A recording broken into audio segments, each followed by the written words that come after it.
Okay, target 4.6, this is the review. It says, the target says I can write the rule for a piecewise function with two or more pieces. This one is not actually on the target sheet. This is one that we as a department just sort of came up with on our own outside of what the county was working on, and just to kind of challenge you to think about piecewise functions in a different way, where as opposed to you being given the rule and asked to draw the piecewise function, now we're going to draw the piecewise function for you. You have to turn around and write the rule. So it's thinking about it in a different way, and we're going to challenge you to do it for functions that have several complicated parts as well. Okay, so just a couple notes to start here. So a piecewise function rule for two pieces.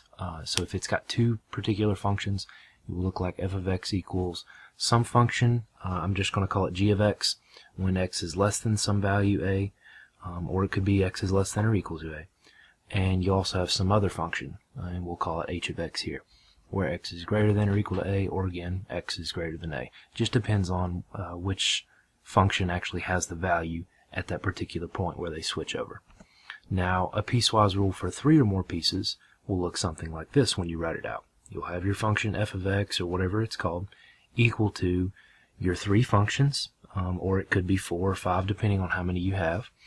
And just notice the difference here, where we have x is less than some value a, or less than or equal to. Again, that just depends on what the graph actually looks like, whether there is a hole or a filled in dot at that particular location.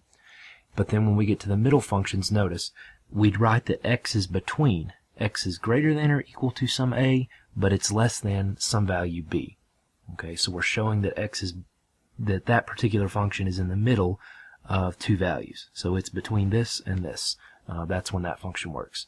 And then once you get to the far edge of your graph where the other function takes over, you see that we have this k of x function, it's our last one, that it is valid when x is greater than or equal to b, or just x is greater than b. And again, that'll make more sense once you see some of these functions come up.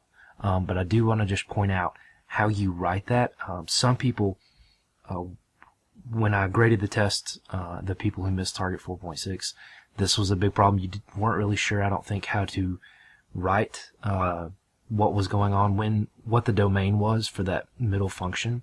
And you have to make sure to point out that x is the domain only works when x is between two different values. And again, you'll see that in a second when we look at an example. So let's just jump right into example 1 here. So I give you an example of a graph, and I'm asking you to write a piecewise rule for the following graph. Now, if you want to pause and draw this graph, you can, and then just sort of take notes along with it, or if you just want to take the notes down as we go, you're welcome to. So, first thing I realize is this looks like two different functions. You may have thought that this could have been 3, and you could technically write this as a piecewise rule for 3 different functions, but it's easiest just to write it as 2, and you'll see what I'm talking about in just a second. So we have first this left side function, okay, for anything less than 0, we have this absolute value function. Okay, and absolute value functions have a V shape, as you can see here. Now this V is kind of cut off because all of a sudden the function stops when x is equal to 0. But we have this absolute value function, and it looks like it's centered at -3. Now normally if we just had a function that said y equals the absolute value of x, that V would be centered right at 0. And it would come down, it would almost look like the line y equals -x on the left side, and then it would look like y equals +x on the right side. Again, all the absolute value function does is it takes the value of your function and just makes it positive. So whether it was positive, it keeps it positive, or if it was a negative value, it turns it into a positive value. Okay, but we have this absolute value function here centered at -3, and what that really means is instead of being centered at 0, it's been shifted to the left 3 places. Now, if you remember one of our other targets dealing with understanding how graphs shift back and forth, or up and down, if you remember that a shift to the left actually means that when we look at our function rule, we're going to add a value to the x. Okay, it's kind of backwards of what our mind thinks. Usually when we need to move something up or down, we add a value onto the end of the function. Like if we want to move it up 3, we would do +3 at the end. If we want to move it down 3, we'd do -3 at the end. But when you're shifting something right or left, you go to where the x normally appears in the function, which in this case is between those two bars on the absolute value function, and it's opposite of what you think. If you want to move it left, you actually add the number. If you want to move the graph right, you subtract the number. So since our graph shifted left 3, we're going to write absolute value of x plus 3. And notice it's all in between those bars of the absolute value function. And that function is valid. The domain for that function is any x that is less than 0. And notice I put less than 0 and not less than or equal to 0. That's because we have that open dot right there at x equals, or at y equals positive 3, at the y-intercept of 3. Okay, so that's why we just have less than 0. Now the second function looks like the right half of the graph of x squared. Okay, that's a very common function that we've seen before. It's good if you can automatically recognize what that function looks like. An easy way to tell is just start plugging in some x values. If I do 1 squared, I see that the y is 1 there. If I do 2 squared, I see that the y is 4. If I do 3 squared, I see that the y is 9 when x is 3. So that function works out whether you're just sort of looking through the points or whether you just recognize it right away. Now, if you look, this one has a filled in dot at 0. So that means when we give the domain here for the function x squared, we're going to say it's greater than or equal to 0. Because that filled in dot means this is the function that actually has the value right at 0. So we put the greater than or equal to 0. Okay? So that is the piecewise rule for this graph of two functions. All right? Now, look at the second example here. This one says write a piecewise rule for the following graph. Same thing. This graph is just a little more complicated than the last one. Okay?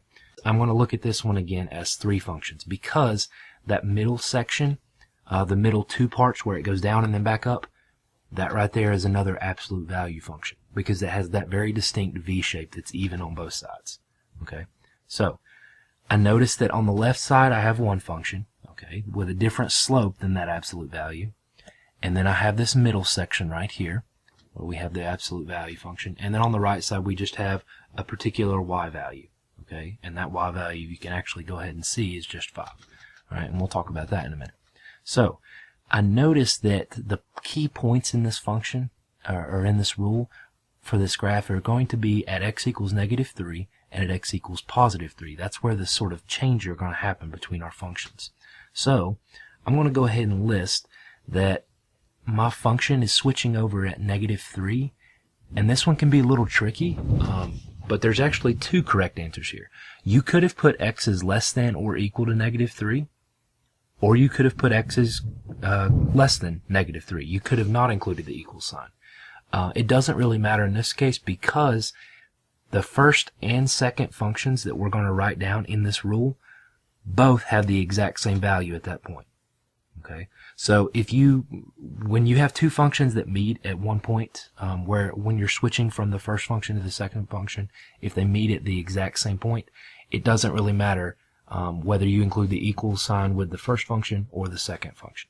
Okay, just make sure that you include it with one and not the other, just because when you're dealing with function rules, in particular piecewise functions, you just want to have one of those functions actually having the value at that point. So the way I have it here is I'm just including the equal sign with the function on the left, and then again, since we already have x is less than or equal to 3 in that middle part, then I'm going to include x is greater than 3 on the last function. Okay.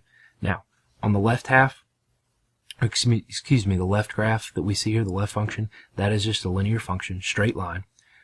So all I need to know about this linear function is what the slope is and what the y-intercept is.